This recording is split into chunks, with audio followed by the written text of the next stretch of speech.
అగ్ని ప్రమాదాలు సంభవించకుండా ప్రజలు తగు జాగ్రత్తలు పాటించాలని డిఎఫ్ఓ కేశవులు సూచించారు.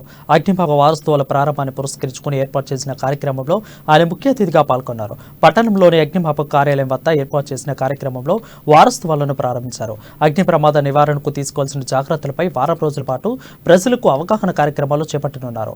20వ తేదీ వరకు వారోత్సవాలు కొనసాగనుండగా అందుకు సంబంధించిన ఏర్పాట్లను పూర్తి చేశారు. ముందు బాబాసాహెబ్ అంబేద్కర్ జయంతి సందర్భంగా ఆయన చిత్రపటం వద్ద అధికారికి నివాళులు సమర్పించారు. ప్రమాదంలో 66 మంది మన సిబ్బందితో పాటు పబ్లిక్ కూడా చనిపోవడం జరిగింది. అప్పటికే వాళ్ళు 100 మంది అయ్యారు. ఆ తర్వాత మళ్ళీ సంవత్సరంలో మనం ఎంతమంది అయితే చనిపోతామో వాళ్ళని ఈ రోజు నుంచి ఈరోజు మనం స్మరించుకోవటం మనకు అలవాటు.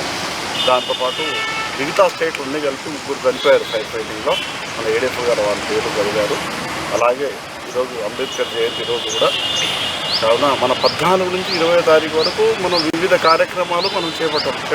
ఈరోజు కమామలేషన్ పరేడ్, రోజువారీగా హాస్పిటల్స్ కానీ, ఆ తర్వాత గ్యాస్ ఫైర్ ఏ విధంగా అయితే ఆర్పాలి, ఏ విధంగా మనం ఫైర్లకు సంబంధించి ఎస్కేప్ కావాలని చెప్పేసి చెప్పుకుంటూ, కరపత్రాలు పంచుకుంటూ, వాల్ పోస్టర్లు పెడుతూ పబ్లిక్ ప్లేసులలో, రైల్వే స్టేషన్, హాస్పిటల్ అన్నీ మనవాళ్ళు కార్యక్రమం